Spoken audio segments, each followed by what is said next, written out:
Hi there, so in this video we'll look at section 1.3 and 1.4, linear functions, slope, applications, as well as modeling. So we'll start here with linear functions.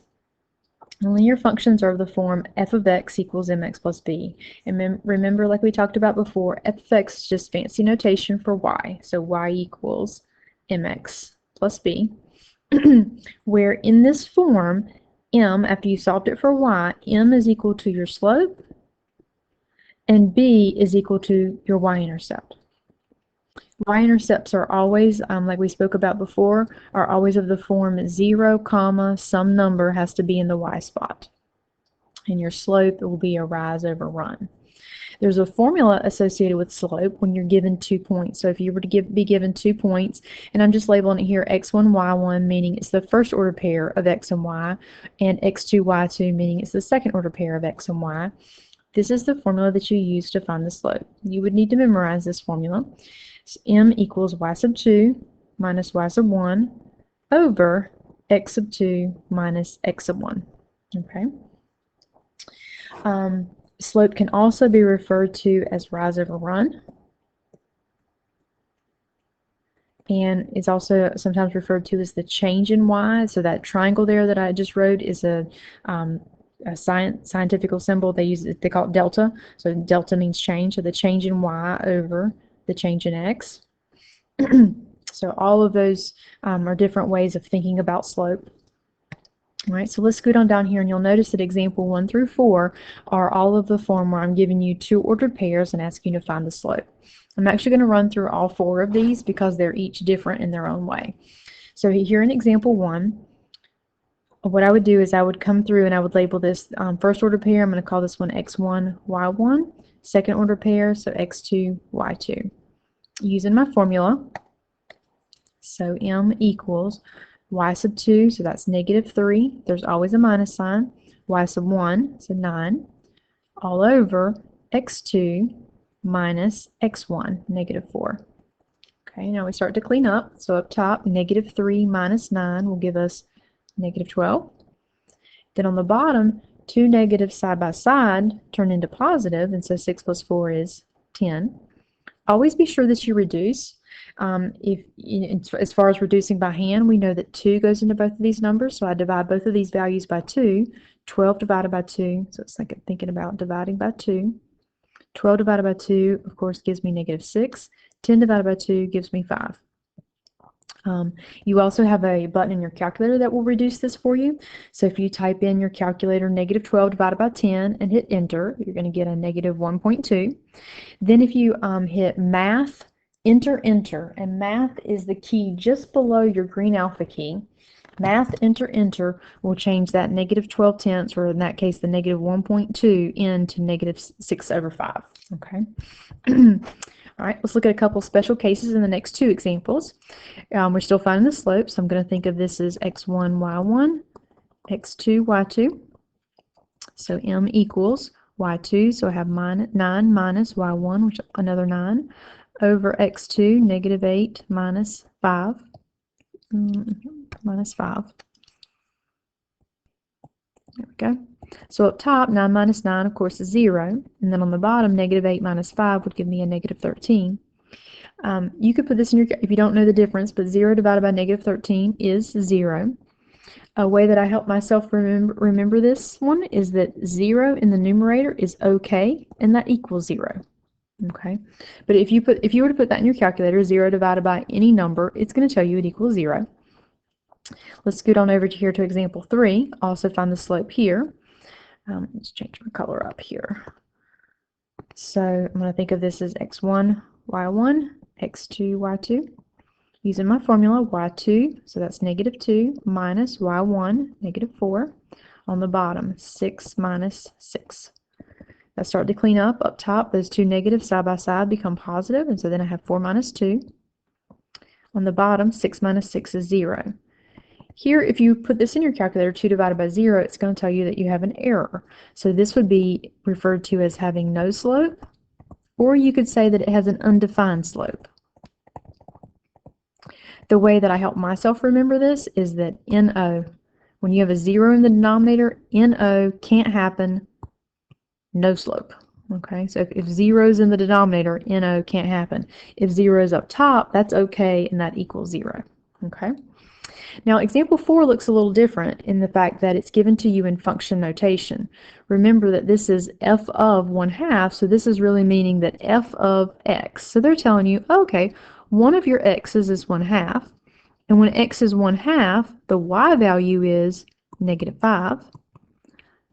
And then the other one here says, okay, when your x is -7, then your y value is, and here's your y value, that's my y value, 1/3.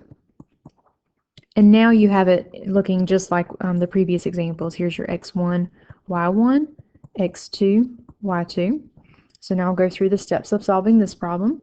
So y2, I have 1/3 minus y1, so minus a -5, over on the bottom, -7 minus 1/2. Now up top at this point you have a calculator, and so I'm going to tell you to use it. These two negatives here side by side, you can make it positive, but in your calculator it's nothing fancy. You would type in 1 divided by 3 plus 5, and it's going to give you a 5.3333, and then you're going to hit your math, enter, and that's going to change you to a fraction, and it should change you to 16/3. Then on the bottom, you're going to type in -7 minus 1 divided by 2. Nothing fancy for that fraction there. And then that's going to give you a negative, that's 7.5. And then you're going to change that to a fraction. So you're going to go math, enter, and that's going to give you a -15/2. Technically, we could still use our calculator from here, that we could put parentheses around both of them and let your calculator do all the work. I think I will show a little bit by hand here what you would do by hand. Anytime you have two fractions that are being divided by one another, the rule is copy, change, flip. You copy the top fraction, change it to multiplication, and you flip the bottom. So you multiply it times -2/15. You can reduce here. You try to reduce if you can. You can always reduce. It's legal to reduce diagonally or up and down, but you can never reduce side by side. In our case here, unfortunately, we don't have anything that can be reduced. The 2 and 3 have nothing in common. 16 and 15 have nothing in common. So you just multiply straight across. 16 times -2, -32. And then on the bottom, 3 times 15, 45. So that's the slope between those 2 points. Okay. You'll have more homework questions to,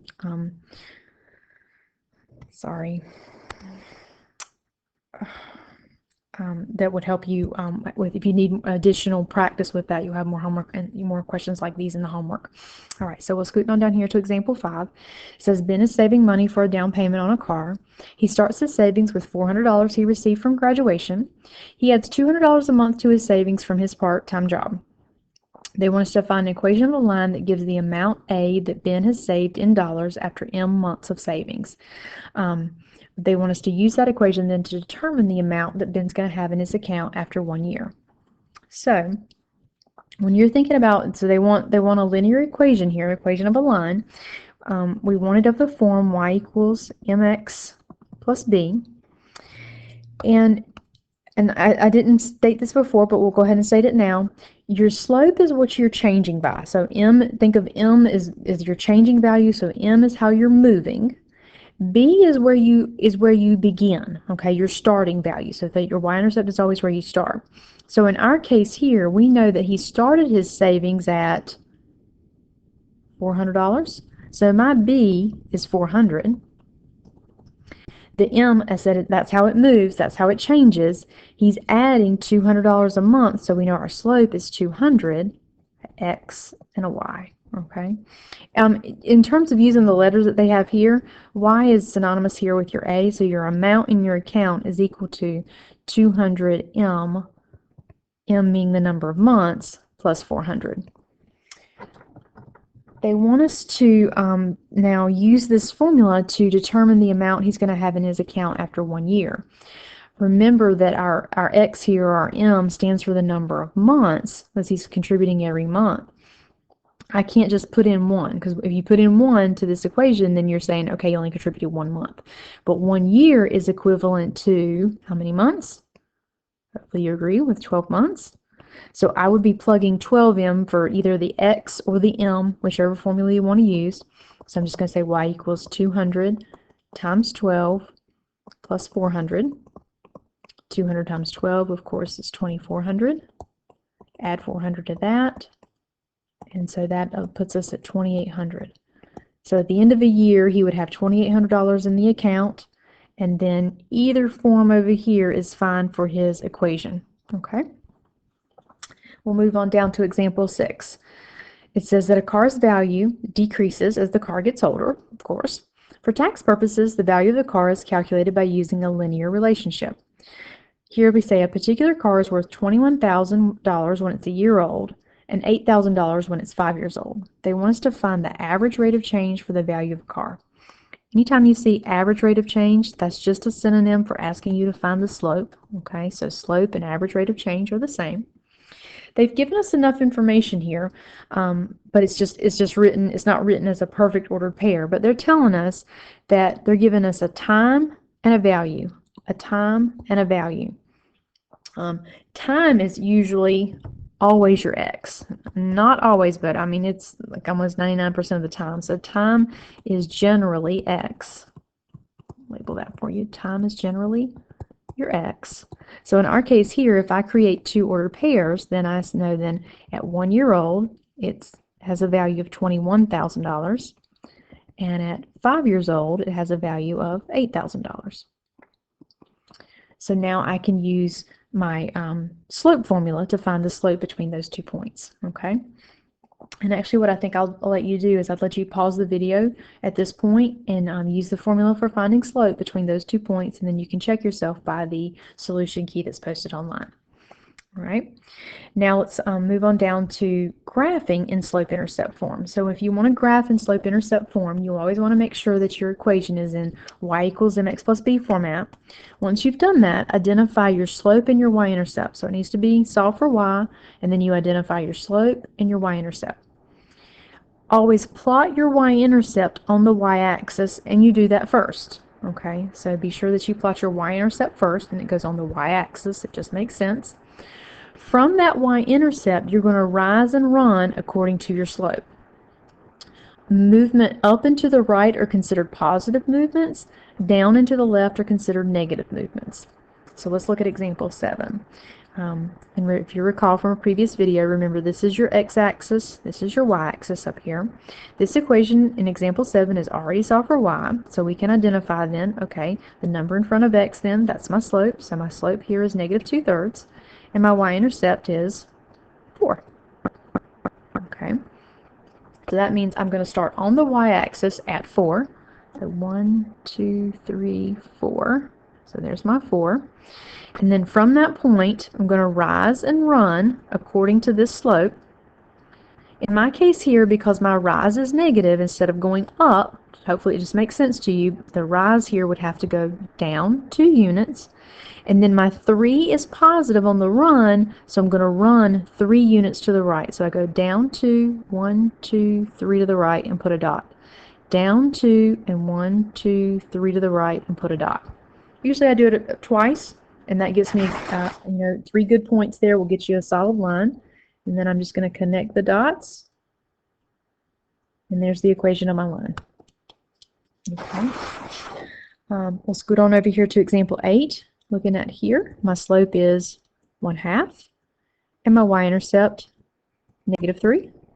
Because it's already solved for y, the number in front of x is your slope, the other number sitting out there is your y-intercept.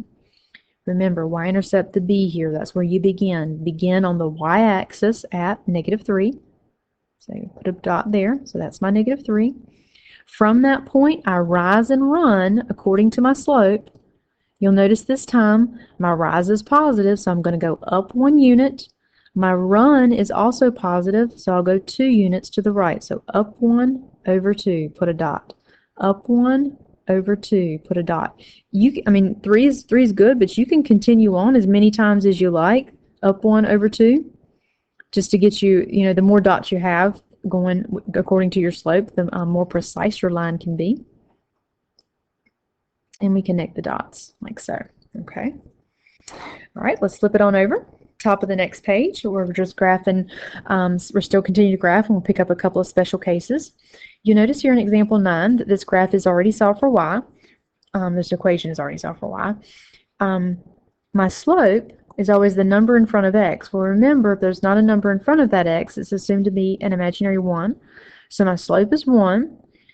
And my y-intercept, I don't have anything added or subtracted out here, so my y-intercept is 0. Now, when it comes to slope, remember you need a rise and a run, so anytime your slope is a whole number, you can always put it over 1. So if my slope here had been a 2, then I can put 2 over 1, okay? Because you always need, like I said, a rise and a run. So begin on your y-axis at your intercept here, which is 0, 0, so that's just your origin. And then from that point, rise and run. So up 1 over 1, up 1 over 1. And everything's positive, so you're going up and to the right. And then connect those dots. And that's your line. All right, let's look over here at example 10. It's just the line y equals -3. So these next two cases are your special cases. This says, okay, well, you don't have an x here, so you don't have a slope. So that means go down to your y-axis and plot that particular point, which is -3. And it's telling you that all of your y values are -3. So the only way you can have all your y values to be -3 is to go straight horizontally all the way across, like so. That, okay, here, here's your x value, but my y is -3. Here's your x value, but my y is -3. Here's another x value, but my y is -3. We think about what the slope of this line is. I have a way to help you remember it without having to pick 2 points and using the slope formula. You'll notice how this line goes straight across. Look at the z and 0. The z and 0 also goes straight across. This line has 0 slope. Okay. It didn't ask us that, but I thought I'd just add that to it here for you. Okay. Then we'll go over here and we want to graph x equals 2. So this says go to your x-axis and go to the point 2. Put a dot there. And this says your x is always 2. So that means the only way that that's going to happen is to go straight up and down like so. So my x is 2 here, 2, 0, 2, 1, 2, 2, 2, 3. Those are points on the graph. 2, -1, 2, -2, 2, -3, and so on. Now, again, I can choose 2 points and find the slope of this line, but think about the slope of a vertical line. It's a special case. It is in the undefined case or no slope. Either way you think about this, the U in undefined goes up and down just like this line. The N in no goes up and down just like that line. Okay, so vertical lines always have no slope. Horizontal lines always have 0 slope. All right, we'll move on down then to stepping it up a notch here for sure. Were steps for finding the equation when you're given 2 points. So the first thing that you want to do is plug 2 points into your slope formula to find the slope. So you're using that slope formula again, your m equals y2 minus y1 over x2 minus x1. So the first thing, using your slope formula. After you've done that, you're going to use the equation y equals mx plus b and substitute in everything that you know. And at that point, what you're going to know is you're going to know your m, because that's what you just calculated, and you're going to have a value for x and y because you're given a point. Okay, and the only thing I'll say here about that point is you have to choose one of those points. You can't cherry pick. I'll speak more about that in just a moment. After you've done that, that's going to allow you to solve for your b. And then once you have, now you'll have, at that point you would have your m and your b. Your last step is to write your equation in y equals mx plus b, where you only substitute in for m and b. So let's look at example. Actually, I think what I'll do is I'm going to do example 13 with you, and then let you come back and do example 12. I'll get you briefly started in example 12, but I'm going to do example 13 with you since it's got some fractions in there with you. Okay, so here it says write the equation of a line passing through the point -6. Well, actually both of these are different, so I'll go ahead and do both of them. Sorry. All right, so I'll now start. I'll just do it in order. Here in example 12, we want the equation of a line passing through these 2 points, just like on the previous page. When here it's just the different notation. F of 2 equals -3. Remember, you can create an ordered pair out of that. So 2, -3. Remember, this is f of x, so this is your y, x and y. So then your second order pair is going to be -6, 1. So the first step you do is you find your slope. So I'm just going to write that for us. Find m. So m equals y2. So you need to still write that. By all means, do so. Think of this as x1, y1, x2, y2. So y2, so 1 minus negative 3 over x2, negative 6 minus x1, 2. Clean up. Two negatives side by side become positive. So up top we have 4. And then on the bottom, negative 6 minus 2 gives us a negative 8. Reduce from here. Negative, divide them both by 4. 4 divided by 4 is 1. 8 divided by 4 is 2. You'll notice how I move that negative up to the top. That's just by convention. Usually when you see fractions, they usually always put the negative up top as opposed to being on the bottom. So that's the same thing. All right, after that, we're going to move on to step 2. We're going to be solving for our b here. You're going to go to your equation. I'm looking here at step 2. It says go to the equation y equals mx plus b. Plug in everything that you know. So at this point, you know an m. You just calculated that. And you have 2 ordered pairs over here for an x and a y. This is what I meant a minute ago. You have to choose, if you choose, for example, if you choose the first order pair, then you're locked into choosing that x and that y. You can't cherry pick and say, oh, I want this x and I want that y.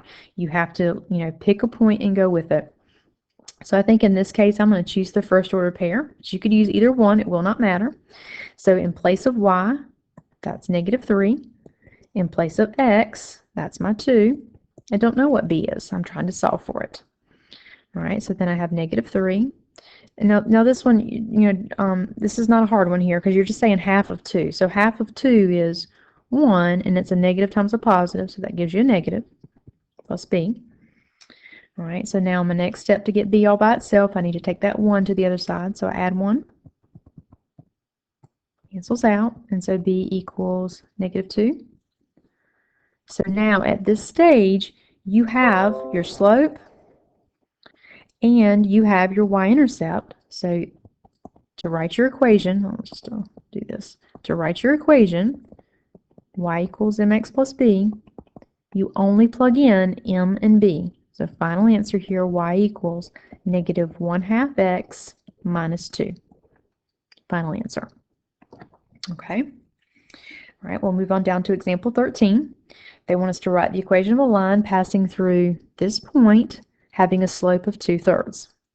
So the only thing different here is that they are telling us what our slope is. So step 1 for us has already been found. We already know what our slope is. So step 1, m equals 2/3. They've taken out that step for us. You immediately then go to step 2. That's your y equals mx plus b. Plug in everything that you know. So at this point, we know our slope. So that's our 2/3. In place of y, so remember, think about your order pair here. Here's x, here's y. So in place of y, I have negative 1/2. In place of x, I have a negative 6. Just put that over 1 plus b. Okay, so now from here, let's just start to clean this up. So I'm just going to bring down my negative 1/2. I'm going to multiply here the 2/3 times the negative 6. This is what I meant a minute ago about in terms of reducing, so you don't have to do multiple reductions. I can reduce at this stage. 3 and 6 are diagonal from one another, and they have something in common. They both have a 3 in common, so I would divide both of them by 3. 3 divided by 3 is 1. 6 divided by 3 is 2.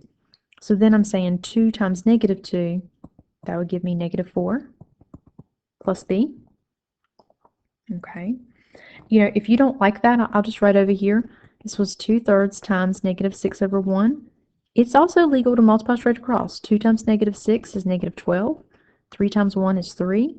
And then negative 12 divided by 3 is still going to equal, I don't want to write like that. Negative 12 divided by 3 is still going to equal negative 4. So whatever way, you see best, okay?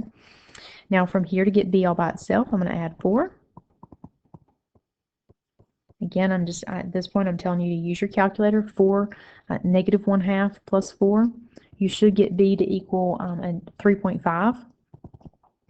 And typically, since your slope is in fraction format, you typically don't mix fractions and decimals. So tell your calculator to turn that to a fraction for you, which will turn it into 7/2. So then lastly, your equation would be y equals 2/3 x plus 7/2. Okay. All right, we'll move on down. Below that, you see a couple of definitions for parallel and perpendicular lines. Parallel lines are lines that have the same slope. So that means that the number after it's solved for y, the number in front of x are the exact same. So like for example, if I gave you y equals 1/2 x plus 4, then a line parallel to that one would have to be the line y equals 1/2 x, and then your y-intercept could be anything. You could just leave it like that, or you could say, oh, it's -9, for example. Okay, but the slopes here are the exact same. Perpendicular lines are lines whose slopes are negative reciprocals of one another. And what that means is that you flip and change the sign. Flip and change the sign. So if, for example, I gave you y equals 1/2 x plus 4, and if I wanted the line perpendicular to that, then as far as my slope goes, I've got to take that fraction there and I've got to flip it, and I've got to change the sign. So -2/1. And technically, I could drop that 1 and just say -2x. And then, again, your y-intercept, it could be the exact same point, or it could be something else. So I'll just say, like, for example, here, minus 5. To give you another example, use a different color. To give you another example, if I had y equals -3x plus 1, and if I wanted the perpendicular, a line perpendicular to that, then I need to take this slope here. This is -3/1. I need to flip it, so that would become 1/3, and change the sign. Since this is already -3, then this one's going to become a positive 1/3 x, and then my y-intercept can be the same, or it could be something else, plus 2. But those lines would be perpendicular to one another. These lines would be perpendicular. Okay. Move on down to example 14. You want us to write the equation of a line that's perpendicular to this line and passes through this point. So in order to be perpendicular to that line, excuse me, I need to first figure out what's the slope of this line. So in order to find the slope of that line, I'm going to need to solve for something. And hopefully you would agree that I need to solve for y. Because if I solve for y, then I know that the number in front of x is my slope. So I'm going to take this equation.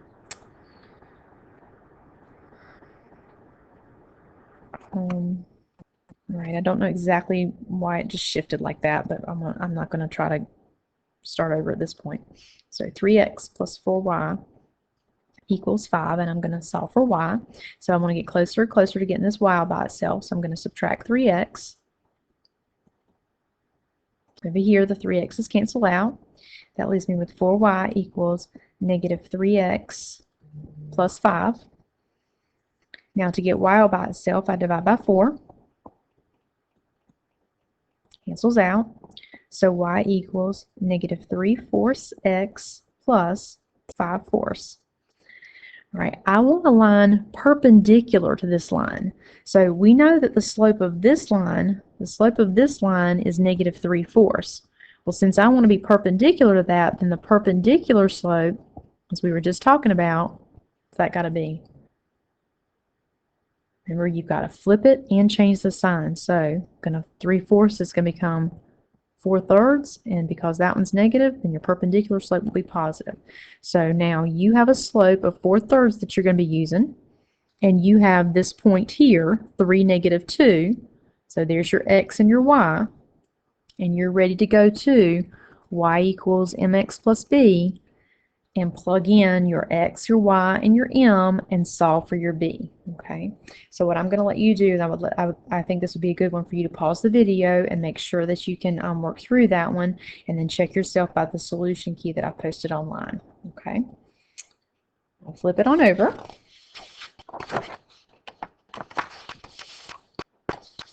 Looking at the next page, we're looking at scatter plots and linear modeling. So I'm going to first do this linear modeling by hand, and then I have a separate video showing you how to do this in your calculator.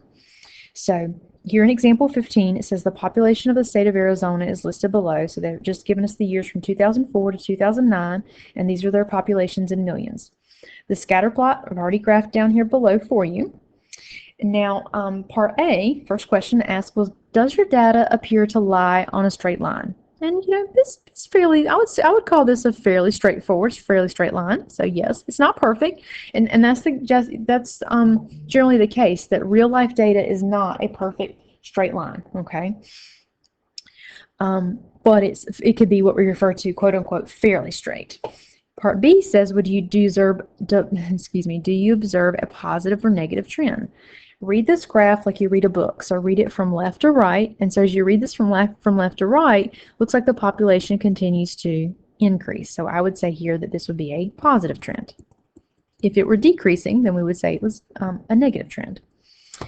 Part C wants us to draw a trend line, also known as an eyeball line of best fit, that models the trend of this data. So the idea with a trend line is that you want to try to shoot through the middle of your data, and it would be a straight line. A no-no for drawing a trend line would be to try to go through and connect the dots. Okay, that's a no-no. A trend line should try to shoot through the middle of your data. It's always a straight line, and you try to hit as many points as you can with that straight line. So it's a little difficult when you're doing it freehand, and that's not a good one because I wasn't going through any of my points. Let me try again. That's not too bad. So you'll notice here, whenever I ended up going through about three of the points, and I ended up with one above and two below. So that's fairly balanced, okay, as far as shooting through the middle. What would be a bad one is like that first one that you saw me draw, where I was only going to go through 1 point and I had like 4 above it and 1 below it. That's not shooting through the middle. Okay, all right. It says in letter D here, use your eyeball line of best fit to predict Arizona's population in 2010. So here's 2010. I'm just going to follow it up. Okay, looks like it's roughly here. And this is going to vary, okay, depending on how you drew your line. So mine's coming halfway here between that 6.75 and the 7. So I would say here approximately 6.85 million. On a test or a quiz, I would be looking for a range, okay. In letter E, it says use the first and third points to find the equation of your trend line by hand in slope-intercept form. So it says use the first and third points. So just go back up to my table. Here's your first point, and here's your third point. So I'm going to be looking at 2004 and 2006. And I'll do 2 ordered pairs. So 2004, and the population was 5.75 million. You don't need to put all those zeros behind it.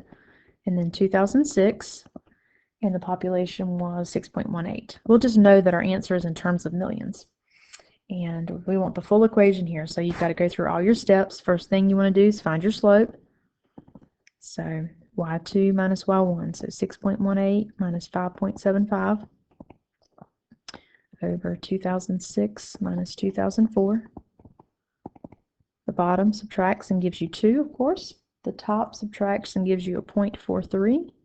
You never want to leave a decimal within a fraction, so go ahead and use your calculator to divide that out, and you would get 0.215. Now from here, I'm going to go to step 2. You're ready for your y equals mx plus b, and solve for your b. You can use either ordered pair that you want. I'm going to just choose to go here with the first ordered pair, but you could use the second one. Just pick one and go with it. So in place of y, I know that's 5.75. In place of m, we just found that, 0.215. X, 2004. And I don't know what b is. I'm going to be solving for that. When you multiply over here, you're going to get 430.86 plus b. And then last step to get b all by itself, you're going to subtract that 430.86. So b equals a negative 425.11. And so then lastly, your equation, y equals, in place of m, 0.215 x minus 425.11. And that would be our final answer. Okay. Letter F now says, use your equation to predict Arizona's population for 2010. Okay, so we know we did it by hand up there real loose. So now it says, okay, you've got a more precise line here, and your line at this point is passing through, go back up here, is passing through 04 and 06. So it has to pass through those 2 points specifically. And that's the equation of that line. It wants us to predict population for 2010. You'll be plugging, if you notice back up here on the graph, the years are on the x-axis, so that means I'm going to be plugging that year in for x. So y equals 0.215 times 2010 minus 425.11. So now when I multiply and subtract there, I land at 7.04 million. So in my case, it's not too terribly far off because you had 6.85. As far as, I mean, I know that sounds like a lot, but it's not too terribly far off. Okay. All right, and letter G says use the modeling features on your calculator to find the equation of the trend line for this data. Again, in order to do that, what you want to do is you want to pull up the calculator video just below this one, so that because I talk you through all of the steps that you need for that, as well as I've got the calculator steps posted for you in Blackboard. I'm going to flip it over to the next page and just talk about the R value. I think I talk about this in the other video as well, but I'll just mention it one more time here. The R value is known as your correlation coefficient, and it essentially tells you how well your data, how well the model that your calculator finds for you fits the data. So the closer the absolute value of R is to 1, the better the fit. So your R can be a negative value, but you just take the absolute value of it. So the closer that your R value is to, absolute value of that R is to 1, the better the fit. So when R equals, so it should be noted, when R equals a positive 1, it is a perfect fit. If R equaled, let's say, like a 0.91, I would call that a fairly strong fit. Okay. Strong fit. But if you had an R value equal to, say, something like 0.46, that's fairly weak. Okay, that would be a weak fit. Okay. In letter H, you would be indicating the correlation coefficient. Your calculator does this for you. You don't have to calculate what this is, and I tell you how to do that in the calculator handout as well as the calculator video. The R value for this particular problem was 0.992. And so I would consider that a very strong model. Okay.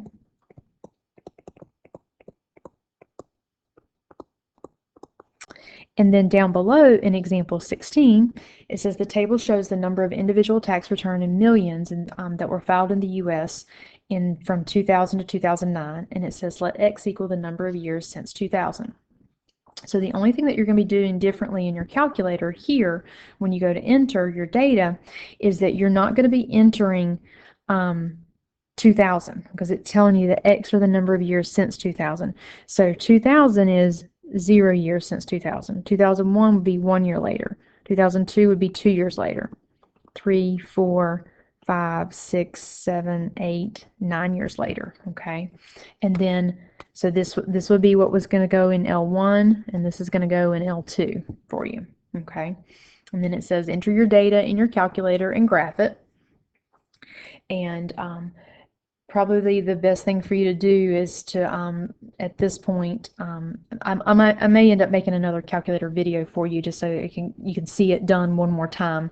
But anyway, check yourself by the solution key. So we'll do that one again. Like I said, I'll try to make a separate video for that. I can't do the calculator in this platform. All right, let me know if you need anything. Thanks a lot. Bye.